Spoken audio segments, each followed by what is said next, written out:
Round two. I think has it worked this time? Who knows? Can people hear us? We just not look at Facebook and just guess. Error mystery. I think we'll hello, everyone. We're back. Sorry about the technical issues. Has it worked? That was peaceful. Yeah. It's all my fault. Has it worked? Oh. Yeah, there we go. All right.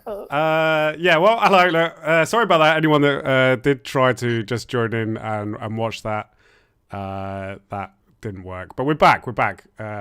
Carrying on as we mean to go. Doing another episode of the Watershed, drum and bass's most chaotic podcast. Unprofessional. Drum and bass's most professional podcast. Joining us in the studio this evening, we have got some very special guests, including Mr. Levela, Saxxon, Frenetic, and Charlo. Big up! Everyone. Yes, we did it. We're actually live. And, so we've taken a little break from our last Watershed show with Skipper, which was a pretty memorable one, and since then events are back.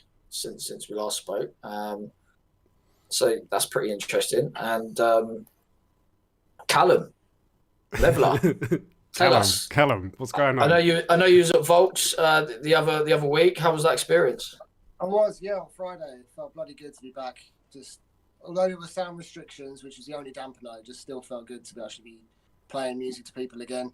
So yeah, loved it. Back down there again next Friday. Yeah, we're multifunction down there with Voltage, and then again at the end of May with Serum.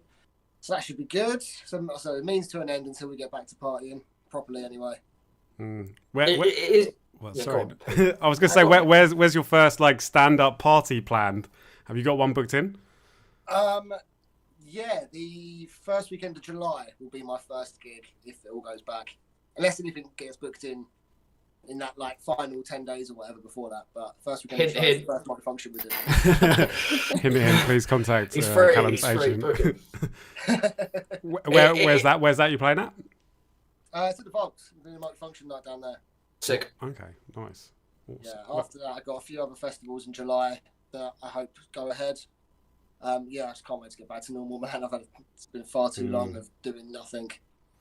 I tell you, it has been nice. I think, remember when we done sat down events in the summer? I mean, it was everything, and it was kind of but then after this big lockdown we've had since really November, it was so good to just get out, even with the noise restrictions. Just to socialise again and just be amongst it, and yeah, that's the half the joy of going to parties as well. It's just the social aspect of it, and I've missed that. So it's been nice to get out and see old friends and the DMB family. Yeah, just need more of it. Have you been saving? I know it's been a pretty long year.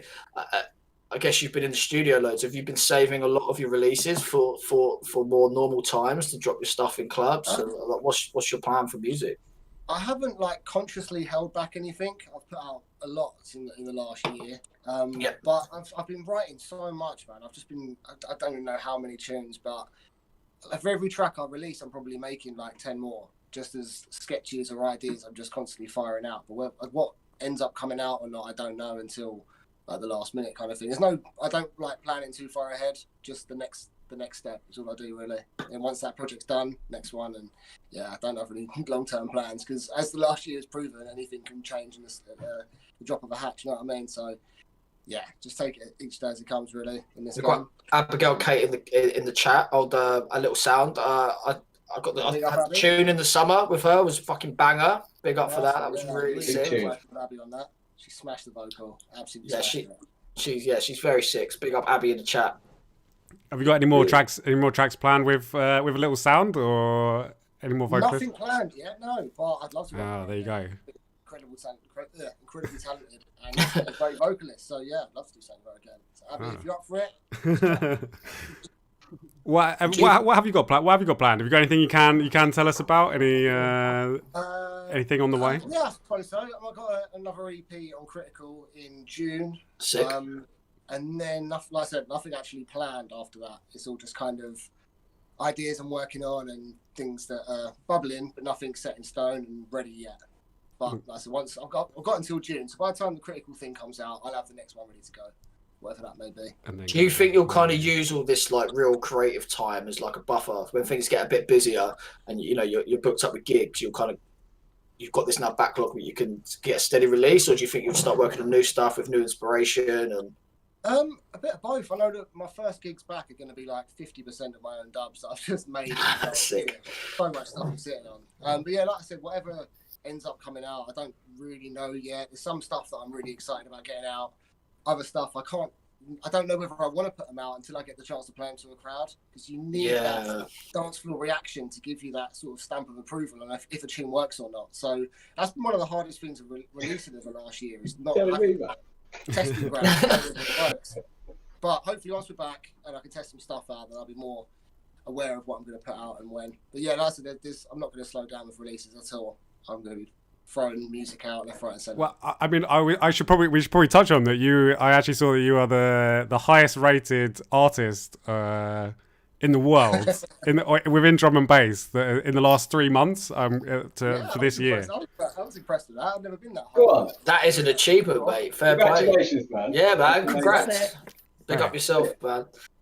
Yeah, I mean, mate, just testament to obviously not holding back and obviously releasing a lot of music that people are enjoying, which is really important. Amazing feeling. I guess whatever I'm doing is being well received. I just sit in my little box making weird sounds, and the fact that people want to enjoy it is wicked. So yeah, thank you to everyone that's bought my tunes, I guess. Big up on me. That's so cute. So wholesome. All right. Well, how are we going to do this? Should we start asking some more questions? If anyone does have any questions, by the way, got any questions for Levela in the chat? Anyone in the chat now wants to ask? If anyone's got any questions for Levela, or if you've got any questions in general for anyone else about his weird face, or about my brand new Goat Shed hoodie that I'm wearing that you can buy right now. Brand new merch plug. You gotta get it in. To be fair, I just got an overview hoodie and I'm very impressed. We and Pete just kind of swap hoodies, I think. What we do. That's what I'm getting paid for doing this. You see, basically, I get. Now that's awesome. That's awesome. Swapping some merch. So just quickly, if we get any questions in before that, Saxxon. So I've been kind of watching what you've been doing recently, and there was the UKF article that you're planning to release / are releasing something I don't really understand, to be honest. So it'd be cool to get some more information on it. And an album on NFT, whatever that is. Which streaming platform is that? So no, honestly, without jokes aside, mate, honestly, what is it? What's it about? Yeah, no, and can you tell us a little bit more about that? What it's about? Really, the main reason I chose to do it was to have a conversation starter. It needs to be talked about. And there's things in how it's set up that really benefits music if it's used in the right way. And I think if you read the article, it was all about like trying to not look at the hype thing at the minute and look at the function behind it and what that means for artists in general, and having more value for the people who actually buy the stuff. Do you know what I mean? Because there's the element of just for fans aside, where if you bought a tape or a CD or a vinyl, you could always resell it if you chose to. It's the one thing in digital you can't really do. It's like you buy it and then that's it. So what this does is one of the cool things about it that needs to be employed ongoing is there's an element of resellability. So if something does increase in value, and like a good record or whatever, because it's limited the amount of numbers that are available. Sometimes as time goes on, copies go amiss, etc., and things become more valuable. That's completely missing from digital. So I think it's quite interesting to bring that side of it in. You know what I mean? A question I want to ask: if someone buys an NFT of your album, is there multiple of those? Could you say like a vinyl collection? So say you were printing vinyl, you print 300. Would you have to print or process or create 300 NFTs, or how does it work with like a consumer market for people? Okay, so it works in a few different ways. You can, just like an artist would drop 1,000 of one design, you could drop 1,000 of one thing, but each one could be watermarked individually. so it's locked to that individual buyer. But the fact of the matter is, I'm choosing not to do that. I'm doing it in 2 tiers, and then the 3rd tier is the actual sort of normal album release, streaming, etc. One of the good things about the NFT, or the perks of the NFT, is in the very first one, that's a one-off. And that is, really, I put that together as the conversation start. I genuinely really don't care if it sells or not. It's down to the fact that we're looking at it and it's making people think about it. And I had to do it in that way. So it was a conversation starter, you know what I mean? So with my one, you get the one-off animated album cover, which is very NFT. You also get a one-off dub plate pressed with your choice on the flip of a custom version of one of the tracks from the album. They'll only ever be on that dub plate. So that's pretty cool. A vinyl, is that a vinyl? Yeah, it's like a right. Physical, actual, hold it in your hand to write on the post. I remember those things. They're great. You know that. And one of the reasons I did that was to show that it's not just about zeros and ones, that you can add a physical element to it. Just like there's going to be loads of ways it's used. Beyond the gold rush thing that's going on at the minute, people going mental, I think I'm talking strategically well beyond that of what it means for both parties, artists and fans. You know what I mean? It's a good thing once we get beyond the crazy numbers. So is it going to be done digitally as an NFT? So obviously, you're saying if it's 300 copies of a track or an album or whatever, that's the NFT. How do you? Because this is the problem with digital music, is obviously someone can just send a copy of the MP3 over to their mate, and then all of a sudden it's how does that tackle that aspect of it? Can it stop that? I mean, what's the fact with it is everything would be watermarked to the owner. So if it did move around, you'd know it wasn't the original. You'd know that didn't matter. And I suppose what we're saying here is it's no different from you buying a CD, deciding to rip it for yourself and then selling it. You know what I mean? There's not really a great deal you can do about that if that's what's going to happen. However, the only value is in the one that's linked to the contract. The one that isn't linked to the contract is just the same as any other digital thing. You know, right, okay. It's not legitimate, it's not authentic. That's the thing. Because that's what the NFT is really. It's like a contract. It's what you agree to buy within this locked on the blockchain contract. That's the boring part of it. So inside that document, you can put whatever you want. You can NFT up like use of my legs for 3 days a week or some shit, whatever you want. You know what I mean? Right. Okay. But in this sense, how it's duplicated, it's a bit like the analogy I've used before is like you could go on to Google, download the Babe Ruth most rarest card in the world, baseball card, the trading card thing.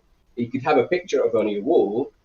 There's no fucking bragging rights attached to that. It's not the original. It's not got the certificate of authenticity. Let's say that digital. Sorry. Get it on digital, bro. Digital. Let's say, for example, digital too. Sorry if I misunderstand the concept, but let's say digital music took on this this watermark, this NFT watermark, and say everything you bought, every track you bought of Beatport or whatever had this. So if say you went on SoulSeek or whatever, you know, illegal platform, and were to download whatever your new album, you'd be able to tell who's leaked it. Would that be correct in assuming that? Basically, you'd be able to tell who leaked it. Definitely, that would be linked to that person. Wow, that's pretty cool. That's sick. That's really good. So that could either mean like just straight up old shaming, or the fact they're like locked off from being able to ever purchase that kind of thing again. Do you know? I mean, there'll be certain reasons why you'll be put against and make me think twice. Plus, I do know for a fact if you have something that's scarce that you're one of a certain number with, you're really unlikely to give it to somebody else, because that's one of the coolest things about it, is that feeling you used to have with, that's what I'm getting at, we've jumped beyond the meaning of this. When it comes to this side of it, it's the feeling you used to have, like I explained, like having the Volt pendulum on white label. When I got it from Red Eye Records, I had the one promo copy of it, and I strutted around Ipswich like I was 50 foot tall, you know what I mean? Nobody knows what I've got in my bag, but I'm the man. And that's basically the kind of thing that feeds into this. That's the feeling it misses with digital. But when you know you're one of 10 or 1 or 50, the people in the whole world that has something, you're really unlikely to be like, hey, everybody, have this too. I mean, obviously, like, you know, the phenomenon in the last few years of dub packs has really kind of that, you know, is synonymous with that kind of thing of limited copies. I mean, and again, like, they sell really well, and what you can actually get value-wise out of that music is so much more astronomical, really, like, compared to just putting it on Beat or whatever. The idea of that really came from this feeling.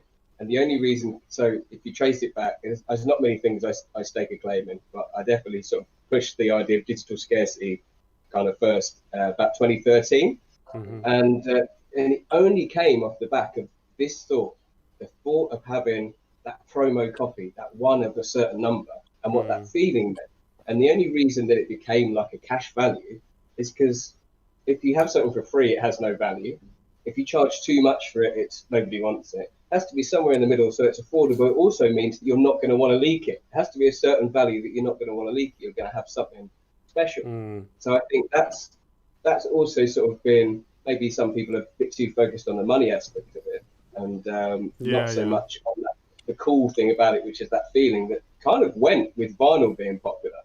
And that was, I'm not trying to be too much of a throwback guy, but that's one cool thing I'm trying to hold on to. Do you know? Okay, boomer. Next to the Okay, back in, you wouldn't know. Back in the war, it's all going on. So I just want to quickly, really the inspiration. So quickly, we can definitely move back onto this later on. But I just want to quickly ask one question about the actual album itself. What's it about? What is it? When can we see it as well? How long? So I kind of want to buy one now. He's selling it to me well. The first tier may be kind of expensive because of platform it's on, but the second tier is going to be interesting. That's on a music and NFT focused platform where there's going to be all various levels. So it depends how quickly you get in there. I'm literally going to have copies on there on NFT for like £1 if you get there early enough, and then they're going to be like £20 and £50 if you slow. You know what I mean? And then the actual album will come out second week of June on everywhere to hear it. So one of the reasons I've kept it kind of quiet about the album, what it's about and all that stuff, is because one of the perks with the very first one is you get me to play you the whole thing, stream to your house. That's like one of the added on things. So you get to be the first person to hear the whole thing in its entirety, which is why even my mates have only heard bits of it down the phone. I'm like, yeah, you can hear it, but I'm not sending you anything yet. I'm going to be really like strict about it. And this is why Saxxon's giving me the whole album to play live on this podcast right now. Let's roll it, baby. That's right. So the album is basically, it's a story. It's heavily inspired by lockdown, by the fact I watched a lot of science fiction. I love science fiction. I found science fiction was like awesome for escapism from lockdown vibes. It wasn't like, oh, here's the life I'm missing out. Here's people in the street having a good time. Do you know what I mean? It was the perfect escapism. So it kind aliens are killing everyone. Love it. There's big, like, dark end of the universe, like moody film Moon, all stuff like that. Love all that kind of stuff. So that accidentally kind of crept in. So I've done very much a sci-fi influence now. T.I.'s in the chat. He just said, I haven't even had a copy yet. So there we are. There you go. That's verified. I'm intrigued. What's your thoughts, Callum, on this NFT thing? Was it much you know about, or? I've barely scratched the surface with it. I've tried to dig into it, but I get very confused very quickly, so I kind of step away from it because I don't understand it. But from what I do understand of it, it's, which isn't a lot, to be honest. I still, I know you just covered this, and I might have missed what your answer was, but I still don't understand the point of, like, I know that you can obviously purchase the original, and you have like a certificate to say that you are the authentic owner of that said product. But then if it's an audio track, I want to listen to it, so I don't really care whether I'm listening to the original authentic version or a copy on MP3. So I don't see the value difference. But that's just me. That's just my naivety because I totally don't understand it. I'm sure some of them, that's down to how interesting you make, I guess, the NFT itself. Like if you're just I guess it's an MP3 track on its own, that's exactly what you want. That would be kind of a bit of a dull NFT, but one that's maybe you get the track, you get 10% of the royalties on that track, or you get like and a piece of unique artwork to go with it that you just have that makes it that package. I saw Teddy Killer's just done it with their latest single, right? They gave the whole royalties away. Yeah, the whole royalties away. They give a year's worth of royalties away, and it sold. I saw them tweet that it sold for one certain type of Bitcoin, and I googled it because I was curious, and it was sort of like $2,500 for they sold the royalties for their track. That's pretty strange. Pretty clever, man. That's what I'm saying. That's why I want to start the conversation. We should all be thinking of interesting ways that this could be adopted. So, I mean, going on what you said, Callum, I guess, I don't know, I might have misunderstood it as well. I like how everyone says that before they say anything. It's like, I guess, having the Mona Lisa for real or having a copy of it. They both look the same, but I guess I like. I saw that analogy online as well. Oh really? I just made that up. But that's maybe the difficult one with audiophile, because you know you can't like the Mona Lisa is only the Mona Lisa, but with an audio file it still sounds the same no matter if it's a copy or if but to be fair to me, I'm kind of on Callum's side here. Like the picture of Mona Lisa and the real Mona Lisa still looks the same. Like I guess some people will buy into it, some people won't. I think that's maybe the thing there for it. But that's down to the individual, what they feel. That's down to that feeling. Do you know what I mean? The feeling of owning a print of the Mona Lisa will be very different to the feeling of owning the Mona Lisa. And that's basically the thing we're talking about.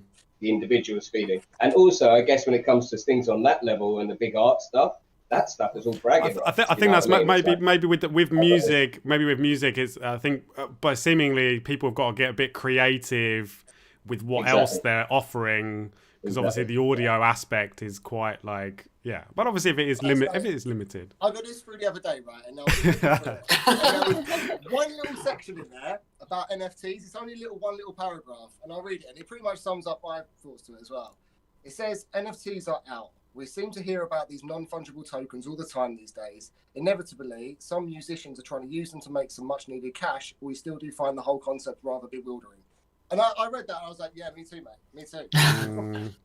So, cryptocurrency and all that in general, it goes way over my. I want to get involved in it, but then I'm also like, I don't know. But do you know what? It's like when Bitcoin came out. I just don't understand it yet. I mean, it really simply explains to me in a way that I can understand, because I've tried. But to be fair, this has probably been the most that I've actually ever been kind of like, you know. Learn more. I really want to be informed about it. we can always chat, man. That's all good. But yeah, I mean, what it comes down to as well is I don't see it as like taking anything else away. I don't mean like stop doing Spotify, stop doing Beatport, stop doing vinyl. Have it as another thing, another way that people can be involved. You know what I mean? Have something cool, because the people who are getting these things aren't getting them under pressure. They're getting them because they want to have something cool. You know what I mean? I mean, people are buying them at the end of the day. So if the market's there, why not? And as I said, when it's down to the idea, like you mentioned, Adam, about the idea of it eventually perhaps becoming a mechanism in Beatport or something like that, you know, or a major shop, where that's going to mean a lot more than. Well, it's going to be a lovely addition for artists when we've had all our eggs in one basket and then a pandemic comes along. You know what I mean? Yeah, because imagine that. That was the other reason. That was the other reason I went and showed my workings. I could have just said, I'm doing this, that's it. But I came and showed my workings because I think it's important that people think about not even necessarily this, but other cool ways, you know what I mean, that are interesting and engaging for people. Well, imagine if you could set it up to, like, you could watermark every track that's sold, every track, and it means, you know, if that track got leaked, then that person would be blocked from buying, you know what I mean? You could seriously blacklist. Blacklist that person, that bank card, whatever, and eventually, I mean, I know people will always get around it and whatever, but you know, it's an interesting concept. Great. Yeah, man. But I wish you all the best with it. I really hope it goes well for you. Like you said, finding other avenues and ways to distribute music and connect with fans and ultimately make money as well. I'm all for it. I just need to get my head involved in it so I understand it more. So yeah, it goes really well for you. Yeah. To be honest with you, it just ties in very well to science fiction vibes as well. So very future. The future is out there. Honestly, I sat for 2 weeks and was like, "Is nobody going to do this?" I had the idea that surely somebody's going to do this. I'll let somebody else do it because I'm busy. And I'm like, nobody's fucking doing it. I'm going to do it. Nice, so cool. yeah, here we are. So keep a watch out for that. Well, we can come back onto this in a bit, but I see it as a subject you could talk about for a long time. Yeah, I think it's interesting. But yeah, I don't know enough about it. But yeah, the fact I'm sort of coming from where I came from, and with my train of thought as far back as 2013, it's very natural to me to understand someone as to why people want it and all that sort of stuff as well. You know, why it makes it interesting. Someone's in the chat said, imagine the Adam F. Circles Polar and Bryson bootleg with the watermarks down every 15 seconds. That's the big P we've been waiting Trial. for. Oh, yeah. Trial. Freebeats.com. So before we, I'm going to move on to Frenetic and have a chat with you, mate. But there was a question here that I think is really important, and it's something we all need to answer. Top 3 biscuits. Ooh. From who's I did. That's from Ash, I think. We start with you, Saxxon. Kieran Owen. What's your top 3 favourite biscuits if you're going for a biscuit? Ginger nut. Oh. That's it, he's done. Callum, go on. Top 3 favourite biscuits. In no order, but hobnobs, cookies. Yep. Cookies. Cakes. Bourbons. Oh, nice. Bourbon. That's a good choice. Charlo? I'm going to say hobnobs, like the Maryland chocolate chip cookies. And then this is a controversial one because I don't know whether it's a cake or a biscuit. But Jaffa cake. Oh, you just... Curveball. People are about to kick off now in the chat. Yeah, is it a cake or is it a biscuit? I'd say it's whatever the fuck you want it to be. It's whatever you want it to be. Yeah, it's a cake. It's official. It's a cake because it goes hard when they're old, whereas biscuits so soft. That's what a scientist came out and said. It's definitely a cake. If I was replacing Jaffa cake, I would then say a bourbon. A bourbon, okay. Nice. Dylan Court says it's a cake. Cancelled. Someone's put malted milk. Oh. Yeah, so this is good. I'm not big on biscuits in general. Like, you know, at Christmas you get those distant family members and they give you a tin. If it's biscuits rather than chocolates, I get really disappointed. Oh no! It's just so dead. Those biscuit tins, awful. Probably chocolate hobnob, ginger nut, and Maryland.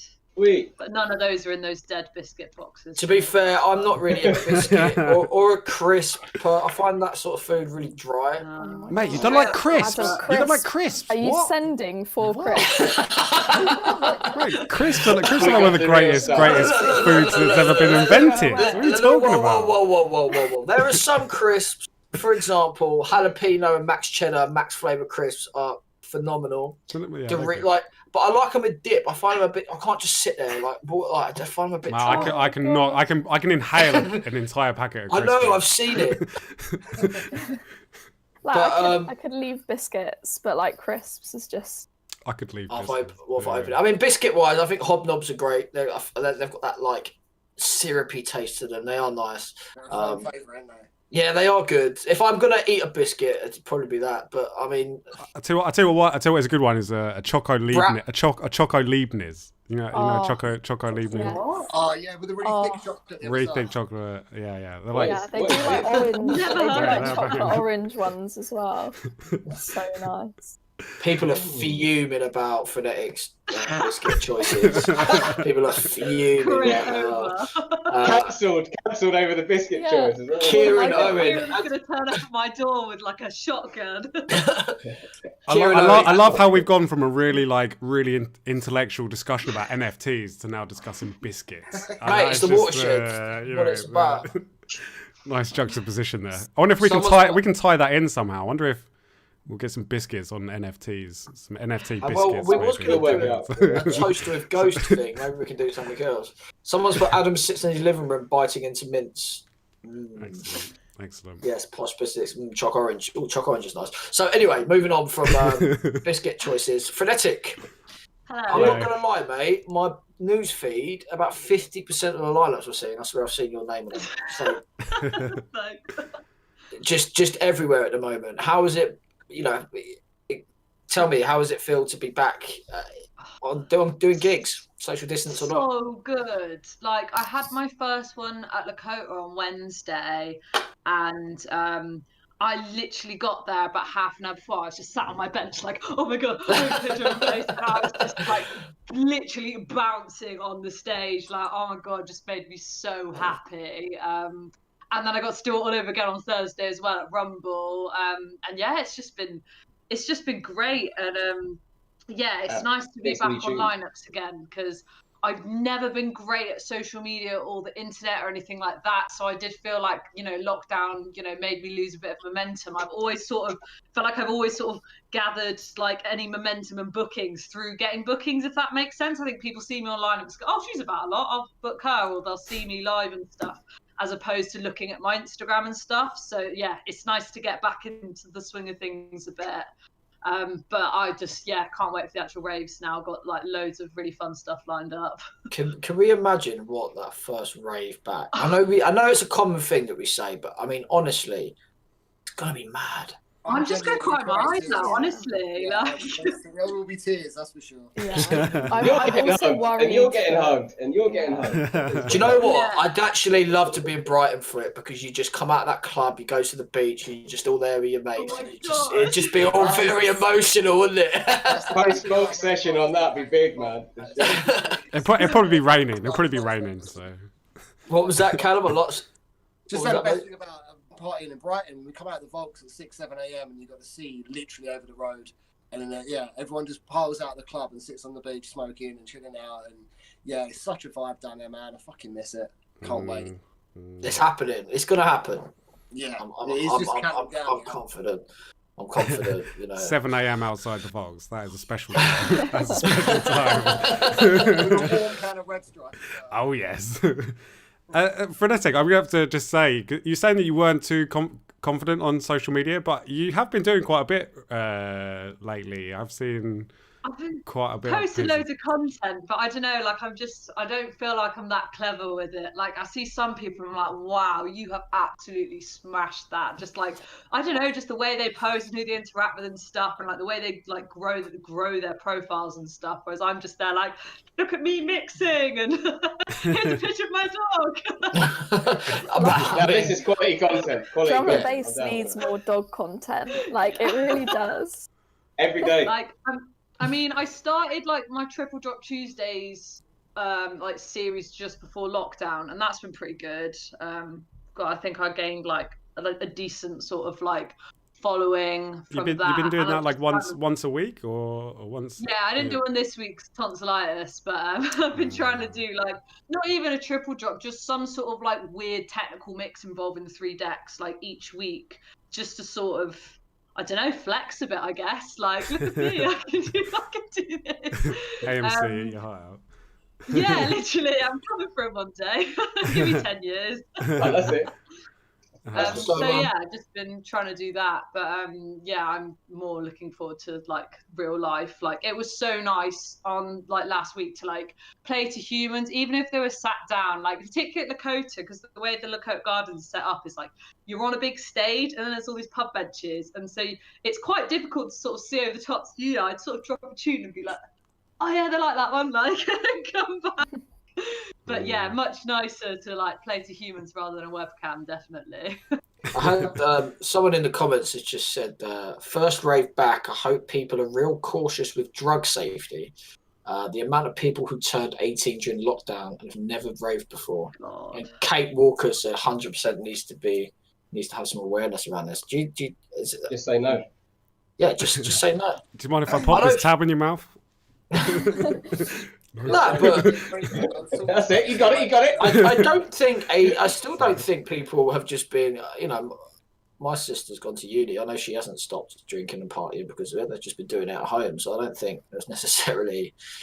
I don't think people have just been sober at home. Have they? I think a lot of people have been drinking at home. I think what I will say, and I think is a valuable point to raise, is how hard, whether you're 18 or not, some people might go for those first like few like week or two, like, people. I mean, I know a few people that have turned around, and everyone does joke about it, don't they? Go, oh, I'm gonna get absolutely on it, like, go really 2 hard. weeks straight.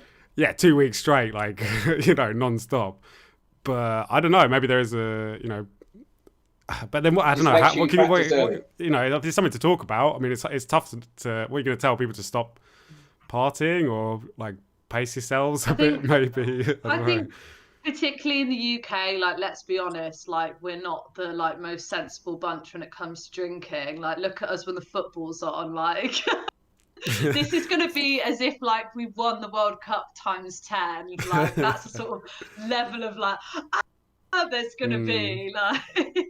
It's good. Do you think there's a little warm up coming with the social distance parties? At least it's like it's like getting a little bit out, sort of, instead of having one big explosion. You know what I mean? Do you think something I thought about, because people take things for granted, and obviously I know notoriously before lockdown it's always difficult to get people out, and it's a quite a tough thing putting on events, and everyone's like, oh, I can't wait, everything's going to be so good. When do you think it will wear off? When do you think people will forget about lockdown and kind of just get back to normal life? Do you know what I mean? Because obviously there's going to be this massive surge, but when is it going to level out? Because people do forget. People, When is it going to level her out? Level her out. Yeah. I think we'll have like a summer of love sort of thing. Like the summer will be like love, and then it will start getting like. Then it will be like September. September's always amazing for raves. Like so September, October come, and I reckon like around November time starts to get a bit colder. Everyone's like, fuck, I have no money left. Yeah, November's generally they're going to voluntarily lock down over next winter. Yeah. They spend their money over summer. Get back in the comfort zone of lockdown.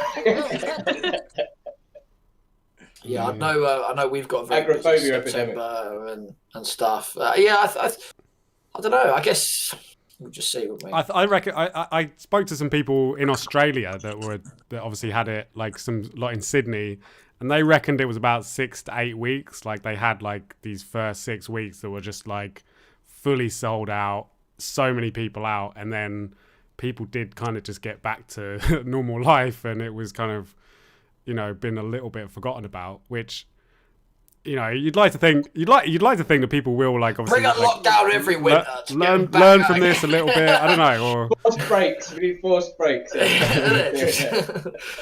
But yeah. Anything you want to chat about, Frenetic? You got anything going on that's really exciting? Any bookings you particularly excited for? I'm trying to think what I'm allowed to speak about. I've got loads of stuff in the pipelines. I got a fourth CDJ like a couple of weeks ago, and I'm in the process of putting together like a 4-deck technical mix. I'm literally like studying like all the drum and bass DJs use 4 decks, but also like from different genres like EZ and like loads of people like that. And I'm trying to just like figure out loads of like really weird creative mixes. I'm gonna chuck it all together, and I'm releasing that May-June time with like a really cool brand. Can't say who yet, but that's gonna be out. So I'm trying to put quite a bit of energy into that. And then just a load of social distance stuff, all in Bristol. Like I live in Birmingham, but I definitely should move to Bristol. Do you know? I thought you lived in Bristol. Everyone someone booked you for a show at Goatshed, and they were like, and I was like, no, I'm pretty sure she lives in Bristol, man. They went, no, and I was like, sounds like you basically do. Yeah, well, it's weird. So, like, I grew up just outside of Bristol, and that's like where I started raving and stuff. And then I moved to Birmingham, lost the accent, thank God. And then I've had quite a few residencies in Bristol since then. Like, my main one's been Rumble in the Jungle, and obviously they do so many events. And then through that, I've just got loads of bookings in Bristol, and it's not that far up the road, but got like a lot of good stuff in Birmingham as well. Like Birmingham's awesome, don't get me wrong. I feel like it's a criminally underrated city for drum and bass. Like they have some huge events and stuff there. The Mill there is pretty good, isn't it? Amazing. That's my first big rave back is the Mill. So I'm in the Born on Road room, and then I think I can't remember who's in the main room. It's like Zinc, Not Hazard. Oh God, who's that? Who's not Hazard? No, Hazard was on there, but it's Zinc instead of Hazard now. Like Randall's there, Halogenics. It's sick. It's run by Weird Science, who like literally like run shit in Birmingham as far as drum and bass is concerned. And I'm resident there as well, so it's going to be like a proper little family affair. I can't wait. But yeah, that's going to be really fun. Sounds fucking sick. I can't wait. Definitely going to be the summer of love. What was it? Kate Walker said D&B babies will be made. I heard this track. Someone's put, oh my god, I heard this track on TikTok generation. I don't know what that means.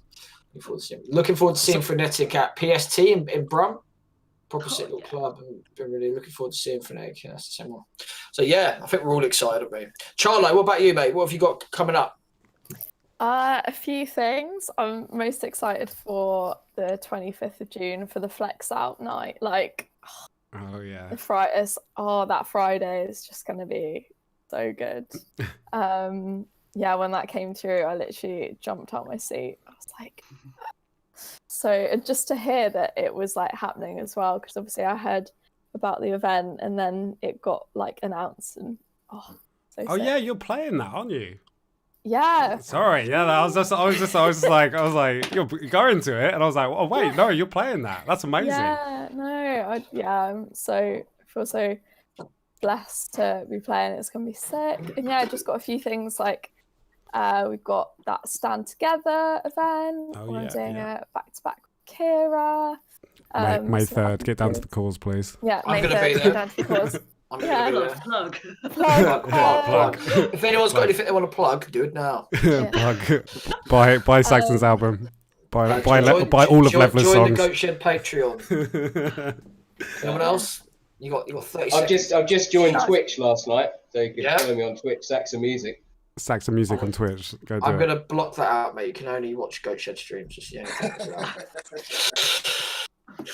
Yeah, so got a few things, and then once clubs are kind of opening up as well, like Brixton Jam, playing there in July, and then potentially a couple of festivals, but kind of TBC, because who knows what's happening with festivals. Boomtown was that this morning or yesterday? Yesterday. It was yesterday, wasn't it? Yeah. I mean, I understand it though. If they're not going to offer insurance, like it's a lot of money, man, to gamble. Yeah. And I know the government have said it's opening, but fuck knows. It's a difficult gamble. As far as I can throw them, like I don't think it's even them, to be honest. I think the virus, you just don't know. Like a new variant could come in. I mean, let's not go there. Let's not talk about Was anyone supposed to play Boomtown? Were you supposed to play Boomtown, Levs? Were you playing there this year? No, I wasn't. But one gig that I prayed. I'm glad it's closed. I'm glad. No, it's Yeah, I was actually supposed to be playing there this year. I'm actually a bit rip. Yeah, well, there's always next year. It'll be back. We'll be back. Yeah. Hopefully. Yeah. Mate, that first Boomtown's going to be insane. Oh god. Have they got anything going on at the club? They've got a club, haven't they, in Bristol? They did have a club. Or do they? Yeah, it's opposite I remember that. Is that still about Area 404? If anyone could let us know in the chat, is this still a thing? Is it still a thing? Do they want to book us? Book Goatshed. Goatshed night. Podcast takeover. Podcast takeover. Let's just do this live on stage. It's weird though. There's a lot of new media that's come out, hasn't there, from lockdown? Obviously, Goatshed's been streaming forever, but like it was it's been quite good for us, really, the whole streaming thing. We've done some really cool stuff and podcasts and stuff, but everyone, I think there's definitely been some positives come out of lockdown. I think the music world's learned to adapt and move everything online, and it just shows that no matter what gets in the underground dance music's way, we'll find a way to overcome it and keep going, and I love that. Man. And generally work together, man. To be creative and stuff. It sparks new ways of engaging with your audience and getting people thinking outside the box, which is only a good thing, isn't it? People creating NFTs and shit. I was chatting to my friend the other day, and I was saying if it weren't for lockdown, I don't think I would have had some of the opportunities that I've had, and be where I am with music now. So as shit as it has been kind of being locked away, at the same time, and making friendships with people online that I might not have necessarily met all across the UK and then Europe as well. I made some great friends over the last year, and people that I hope I'll stay friends with for life. So like it has definitely, there's obviously been like a lot of negatives, but it is important to take kind of some of the positives away from it. Me and Peter are like, going for it. I was just gonna say it's like a community as well. I feel like D&B in general, like obviously there's always going to be ups and downs with whatever, like there's always going to be drama, but I think let's not get started on that tonight. Let's not get started on that tonight. Let's not get into it. But I think in general, like as a community, I feel like everyone's been really like supportive, and the amount of kind of amazing posts that I've seen on these like Facebook groups of people being like, if anyone needs to chat, I'm here, or has anyone been struggling with this, and people just like reach out, and it can really make someone's day. And like that is, I mean, not getting too deep, but you know, I think the community is someone really get me a tissue. Yeah. And I think it's been so important for people within, you know, within music, you know, obviously like say everyone here, you know, we're still doing our thing and bringing entertainment and bringing like happiness and joy to people in a time which has been really hard, which I think has been really important, and that's you know been hopefully we'll reflect on in a long time without getting too like emotional about it. That's why you got so many dog videos from me, man. It's like all I want to do is post dog videos because I know that's what people really want. That's what always makes me feel better as another dog video. So, yeah, I literally pushing that vibe a lot. I literally posted today, I don't know whether you guys have seen it, but there's this dog called Gabby that it went like viral of her doing like that agility course, and like that just plays on my mind constantly. But it's the keeps speed. you up at night. Yeah.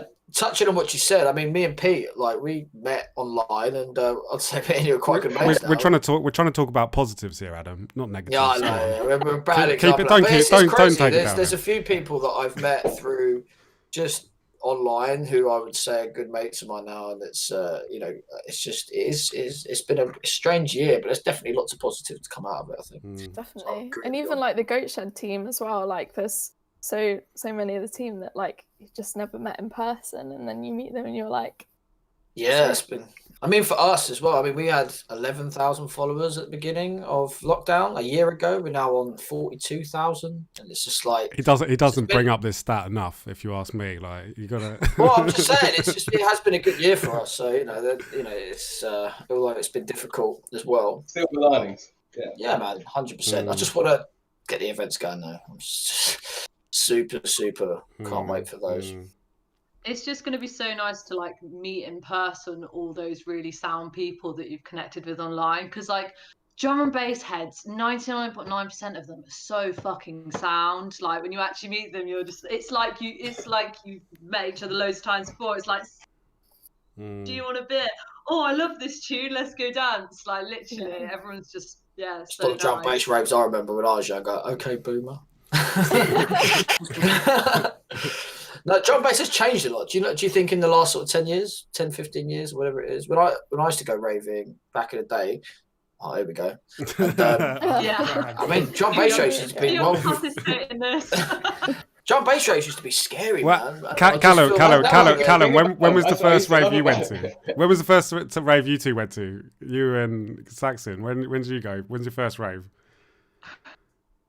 The first rave I remember going to a proper rave was a Helter Skelter. I can't remember what year, but it was like the first time I remember being like really starstruck, because I was like, "That's Kenny Ken right there! I can see him in real life." And there was no like online shit to see people. Do you know what I mean? It was just like, didn't even know what he looked like. You got the tape pack. That was it. You know? For some reason, I knew exactly. When was that? What year was that? Do you remember? That must have been late 90s. Bloody hell. What about you, Callum, mate? Do you remember your first rave? Yeah, my first rave was Devotion in Brighton at the Concord. It was 2003, I think. And yeah, I snuck in with fake ID. And that was my first ever rave experience, and it blew my fucking mind, and I've never looked back since. It does, doesn't it? I think that's key. You do your first rave and you're like, whoa. Yeah, exactly. This is everything. I was at home and I was already loving the music and stuff. And yeah, I'd never experienced drum and bass how it was supposed to be heard in a loud club on a bassy system. And yeah, so DJing at home for years and then finally going to a rave fucking blew my mind. Devotion raves See, used to be really good. As well, same thing, man. Same thing. Yeah. I was the opposite to that. I was always into sort of hip hop, and I like the idea of raving. My mate was like, "Come to this rave." I think it was Alexandra Palace, One Nation. It was like Transmission. It was. 2007, and I lost all my mates and ended up just in the D&B room on my own, and I just had the most incredible night of my life, and that was it. I was hooked, got decks, and that was the rest. What about you, Frenetic? When was yours? I went to Boomtown in 2011. I think my sister took me when I was like 16 because she's in a punk band, and I've always really liked drum and bass. So like it's the one place where like our genres merge because they have that punk district in Boomtown, but they also obviously have loads of drum and bass and jungle. But my first rave, I snuck into Motion underage in 2012, and that was for Shit the Bed. And that was like Dillinger, Hazard, New Logic, and that they all drum bass in room 2. And it was like P Money and Roscoe in room 1. But yeah, that was just like blew my socks off. It was sick. UK rave is different, isn't it? It really is something special. What about you? It's inherently British as well. And that's what we should be proud of. It's like, yeah, drum and bass, jungle music, and our rave culture. There's nowhere else in the world like it. Like the UK's got it. We're proud of that. Other than New Zealand now, apparently. But no, I totally agree, man. It is definitely something embedded in our culture. I mean, if you look at sort of an American rave, it's very different to what we would. It's all glitter and fucking nipple tassels, isn't it?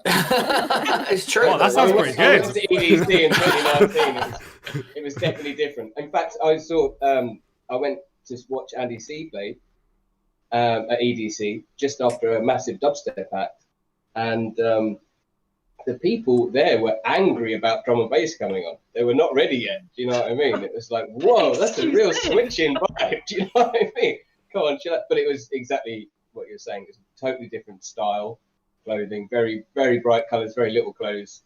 Definitely a completely different vibe.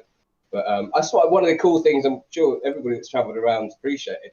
Just love how different countries interpret the rave, do you know what I mean? And how they act and behave. I love observing, do you know what I mean? It's super cool. But yeah, New Zealand definitely looks interesting. They look like they have a good time. Sick. Well, you've been over a few times, haven't you, Callum? You've done. I've not been New Zealand before. No, I've done Australia a few times, but never been New Zealand. Oh really? I swear you had. Well, you're trying to get it sorted out. No, he's lying to you, Pete. He's having. I've done Australia a few times, but New Zealand wasn't as popular as it was like when I was over there like 4 or 5 years ago. But obviously, the last couple of years, it's fucking blown up. So yeah, I'm in the process of sorting something out going over there. But I don't want to do the quarantine thing personally.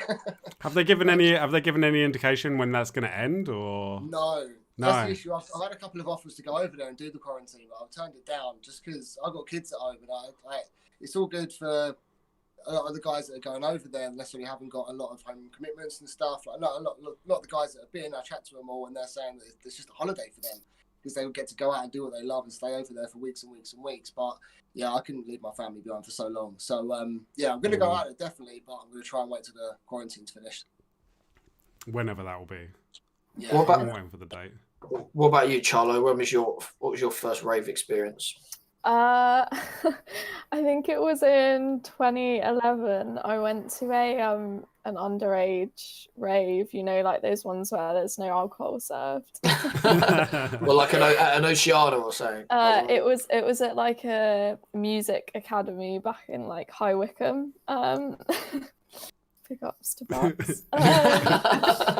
We're opposite the bus station. Yeah. I went to actually see Mode Step. Throwback. Yeah. That is proper. That is a proper 2011 rave. That is. That's a pro step. Yeah. Actually, it was interesting. Yeah, you nudged me. My first actual rave was in a village hall in Norfolk. That was the 10 of us holding it out, pretending it was like something that was totally fine, and then have an excellent drum and bass rave. That was the first one when we were like 14 or something like that.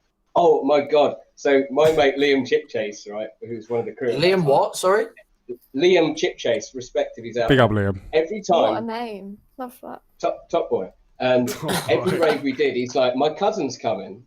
Who's your cousin? Slipmat. Slipmat's coming. Yeah, it's coming. Cool. So each rave came round. We're waiting for Slipmat. Doesn't arrive. Like time after time, probably 4 of these raves Slipmat's supposed to come to. By which time we're all like, Liam Chipchase is full of shit. There's no connection to Slipmat here. So I go to have a season in Ibiza when I was like 20 or something, and started hanging out with Slipmat because he stayed the same place that I did. And it was kind of months before this like memory came to me. I was like, and we were just chilling at some bar at like 5 p.m. and I was like, Slippers, do you know somebody called Liam Chipchase? And he was like, yeah, that's my cousin. And I was like, mate, you destroyed his reputation in school, man. Seriously, you don't even know. We all thought he was absolutely full of shit. Yeah, so sorry, Liam Chipchase, you weren't, and Slipmat. You're not full of shit. That's funny. Right, guys, I'm gonna have to let you leave you. I just got something on my phone. I need to shoot off. But yeah, thanks for coming on, mate. Appreciate it, bro. I will speak to you all soon. Big up. Big up. Catch you in a bit. Cheers, Cal. In a bit, man. Is he about to hang up? Oh, he's got it. He's got. And then there was only a few of us. I was about to say, I can't even count. How many people were here? 5. There we go. This lockdown is affecting me. So what? Yeah, what's what? new? What? What? What's going on? What are you doing? What?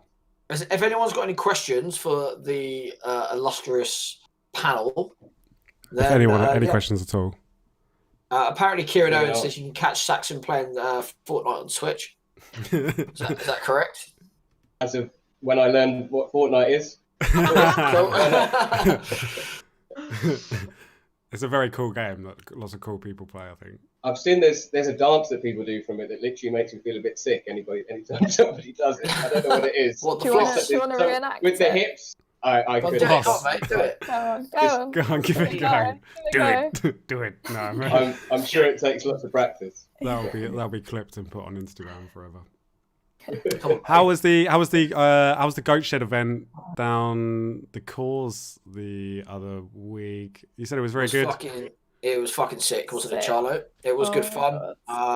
Got very pissed, but it was just great just to see people enjoy music, and I got to be a little fanboy of Blade Runner. Like, oh, get some pictures. I kept going to Charlo. I was like, get some pictures of me and Blade Runner. Absolutely trolley. We need to make it look like we're boys. Yeah. I posted. It really did. Yeah, he did. You look like boys. Yeah, we did. Yeah, we look like absolute. Going back years and years. So big up Charlo. He's so nice, and he was so lovely. So good. He is the love. He's the love. Your camera Frenetic is frozen. No, it hasn't. Oh no. You're right. Is it just me? For me as well. She just wasn't moving for a second. Cool. Yeah, maybe I was super still. Well, there's nothing I can do about that. No, it's still good. So Blade Runner used to be in my Stay at Home Festival Part 4. That was awful. Literally, like 2 days afterwards, I just moved house and we were running like OBS through traffic's phone hotspot, and like, oh my god, it was got Wi-Fi 2 days later, and after that, streaming's been beautiful. It's such a shame. Oh, I remember that. I remember your show now. It was about 4 pixels, wasn't it? Yeah.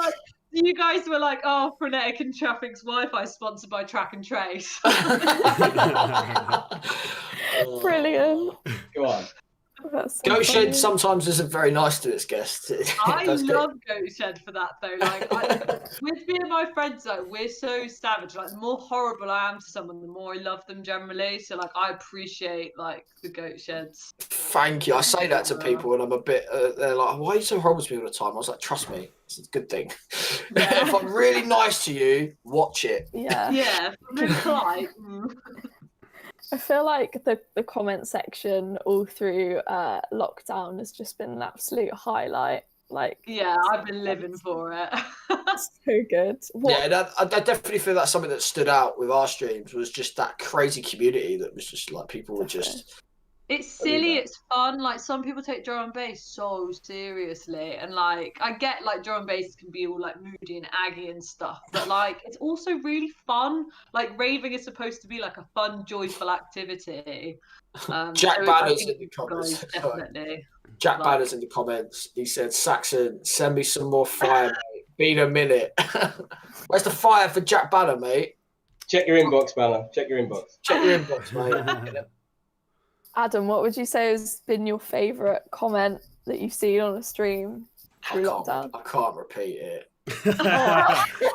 No, I don't know. Repeat one that you can. I can't remember. I don't know. The Madeline McCann ones were pretty funny. Yeah, the Jerry ones do get me. And Putin. Putin, and you had. Do you know what? I like the online security. He was like, "Oh, I better watch out for those drugs, so I'm gonna confiscate them." People are just so funny. What I was gonna do, and I still might do it.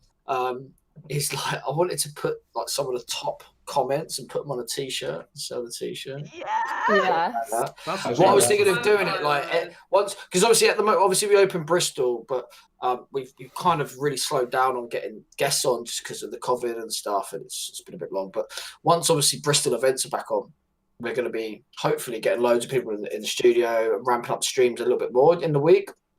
So we're thinking of maybe doing like I don't know, every 3 months do a new t-shirt with the best comments and stuff. I don't know, it's just an idea. But people, I think like the Bristol studio is amazing. Like, thank you. It is nice, isn't it? Nice studio, and like it's so nice to have someone there that's like sorting it all out, and you just literally go in, put USB in, it's all sorted. Like, it's just, it looks so nice as well. Like, and it's like DJ and MC friendly, because I find most studios are generally DJ friendly, with the exception of, say, like Rough Tempo. For me, I think Rough Tempo is an amazing studio, but it's very MC orientated because that big space at the front. But the way Watershed Southwest studio is, like in Bristol, it just works so nicely for both. So yeah, big definitely. It's a really nice space, man, and yeah, we enjoyed doing it. Julian, as you met Julian, he he's amazing. He's so sad. Big ups to Julian. He's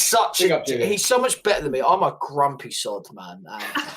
And so it's so much better having someone like Julian who's just so good with people and like just literally anything you ask him, he'll do. So yeah, big up Julian if you're listening, mate. Emma, just dragging her in. Like a secret. And don't forget the houseplant trend for long. Yeah, I think Stay at Home Festival started the houseplant trend. I may be mistaken. I don't know. Did that happen? What? Stay at Home invented houseplants? No. I think something obviously had about 50 million houseplants, and then that was it. It kind of that was the thing now for the next. I think up until I think for that summer, it was suddenly like everyone. If you didn't have a houseplant in your stream, you were getting rinsed. That was it. Yeah, I got rinsed for my first stay-at-home festival, and then I did a stream for you guys, just like a normal one, and I literally stole all the house plants around the house and put them there because I was like, I'm literally going to get annihilated if I don't have them. I think I'd done a set for Borland Road or something. Maybe it might have been a stay-at-home. I can't remember now. And everyone was moaning about my lack of foliage. So mid-set, I was running upstairs and getting plants from upstairs and putting them in the background. Yeah, mate. See, look, there was good times, man. I think, and I know it's been a shit year for a lot of people for a lot of reasons, but I think there's definitely some nuggets of joy there that have kept everyone going, man. And like I said, so many people. Even if I haven't got best mates, there's so many people that I chat to and whatever, and I feel like I've got at least a small friendship with that I've never met, and can't wait to start meeting these people at raves, and just fucking having it and just vibes. Oh, there you go. There's my little speech for lockdown. But yeah, I think it's cool, man. I think it's been really good. Jack Banner, thanks, mate, for the VIP. Kiss, kiss, kiss. Did you actually send him an inbox just then? I'd already sent him one. I just thought maybe he hasn't found it yet. So there we go. Sorted. Big up, Banner. Big up, Banner. Yeah. Anything else, or shall we wind it down? What was everyone thinking? What's everyone thinking? Has everyone got anything? Has anything got in pencil? I think we could probably leave it there tonight. I think we've had a good little show. Unless anyone has got anything else they really do want to I know. bring up. Follow me on Fortnite. Follow me on Fortnite. Follow me on Fortnite. Follow me on Fortnite. Do a what? Sorry, do an what? agony aunt section. Yeah, let's have some problems from the comments. Yeah, let's do an agony aunt section. Who's got some problems and wants to throw them our way and we can fix them? Yeah. What's up, Saxxon from Cleveland? Bedtime, Jacob Reed. I think we are going to start adding some segments in the end. I think it would be cool. I wanted to do something with Toast with Ghost, where we examine different toasted things. Or roast the ghost. Or roast Ghost. Yeah, so if anyone could give us your best roast for Adam from Goat Shed right now, please. Roast Ghost. Do not hold back. Roast him. Come on. Roast him. Roast Ghost time. Anyone? See, look, everyone loves roasting. Zero roasting happening right now. Zero roasting. Right, let's quickly end the stream. Does it count if we roast you? Yeah, everyone can roast me. I'm up for it. I roast everyone 24/7, so I think I deserve it. You're like one of those. You're like an extra from EastEnders. That's what I think. If you were to do another one, if you were to do something with you in another career, I reckon maybe you could be EastEnders extra. What do you think? You could do it. Doing what, mate? I don't know if that's a roast. Do whatever you want. It's more of a compliment. Yeah. I don't know who that was. You'd make a great actor. You'd be a great actor. Yeah. Roasted. Oh, I'm hurt. Pete, you savage. The burn. Just to let everyone know, Verdansk has just been blown up. Live from Verdansk, apparently. Verdansk? What? From Warzone, Call of Duty. Just been blown up. Oh, God. There you go. Map. Call of Duty. How are we going to continue? Oh, mate, I can't believe it. No, really. Shit. I tell you what. So actually, one thing of lockdown, there's like a little COD group, and it's me, Creatures, Ben Obi-Wan, Hayden from Ill Truth, and who else? There's other people. And we just all play COD a lot, which is kind of cool. It's come from lockdown. I've actually got quite me and Harvey speak quite a lot. He's a fun person to roast, actually. Old Halves. I thought you were going to say he's a really nice guy, and I was like to agree. I was like, yeah, he's so sound. No, he shit out of. Yeah, no, he is. I love it. He gets none of it. But yeah, I think we're good. I think we could end it there. What do you guys think? All right, cool. I tell you what, give us a shout for the socials. Where can we find you? Anywhere on Instagram, Facebook. Go on, Saxxon. Where can we find you on any of those? I'm Saxxon Graham on Instagram. I'm Saxxon Music on Twitch, where you find me playing Fortnite, obviously. And then Saxxon.space is where all my private stuff happens on my website, Saxxon.space. You can find me there. Okay, there you go. And Frenetic, can you give us your socials? Where can we find you? Facebook, I am Frenetic DMB. Insta, I'm Frenetic Lottie, and TikTok, which I recently joined and have no idea what I'm doing up there. I'm Frenetic DMB again. Okay, yeah, there you go. Especially TikTok, that's popping off. Have you got many followers on there at the moment? No, I have no idea how to use it. That's what I mean. You see people come in like 3 videos and they've got like thousands of followers. I'm like, how did you do that? It's a work in progress. But look, maybe this will get you a few more followers. Go follow Frenetic on TikTok. Please go do it. If you got TikTok, if you're on TikTok right now, please go follow her. She needs the support. And Charlo, where can we find you? On Instagram, charlo.dmb, and then SoundCloud, charlo_dmb, and the same on Facebook. I am on TikTok, but you know, I don't think my content's that great. So is it just Gabby the dog? Is that what it is? It's literally Gabby the dog, and just with drum and bass. Like, it's a great fusion when she does those like sways in and out of all the. I don't know who Gabby the dog is, but I think you may have a big up Gabby. Big up Gabby the dog. After this, we love you, Gabby. Yeah, the Goat Shed team chat is going to be flooded with Gabby the dog now after this. But yeah, cool. All right. Just want to thank everyone for coming on. It's been wicked. Thank you to everyone in the chat for asking some cool, important questions about biscuits and things. And yeah, sick. Frenetic, big ups, mate. I'm sure I'll meet you in real life soon at a rave. Yeah, I hope so. In Bristol. In Bristol, probably. In Bristol, yeah. No, I'm there. I'm in Bristol I try and get to my studio in Bristol every 3 weeks, and just be a pal. So I'm sure that will sync up one day. And Saxxon, bruv, when you coming over from old where you are? Are you gonna? I'm not 100% sure, but there's quite a few gig requests that I've not quite got back to still, so to sort something out. Maybe July. Nice. Maybe July.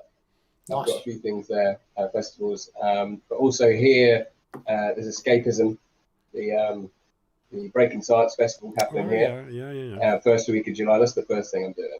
As I said last time, I'm not really up trying to do too many gigs this year. I already had loads of plans. I really sort of wanted to get out gigging next year. So I'll do a few, but I'm going to keep on the mission that I've set myself for this current year in. I'll see you, man. I'll be there. Cool. And Charlo, I'll probably see you way too soon. Yeah, I'll see you on May 3rd. May the 3rd. Stand May together. 3rd. Yeah, can't wait to be your photographer again. Let's hope you embarrass yourself. Yeah, mate, I'm all about it. Look. If you don't get pissed up and embarrass yourself at a rave, you're doing it wrong. Exactly. You haven't done it right. Exactly. Right, big up. Let's cut it. Thanks, right, everyone. guys. Thank you very much for everyone who's been watching. By the way, Watershed is now every 2 weeks, not every week, because we're busy people. Busy. Events are back, basically. Now me and Pete are busy. But yeah, every 2 weeks, we're going to try and get some sick guests on again between an hour and 2 hours at 8 o'clock. So see you in 2 weeks. Big up, everyone, and safe. Lots of love. In a bit.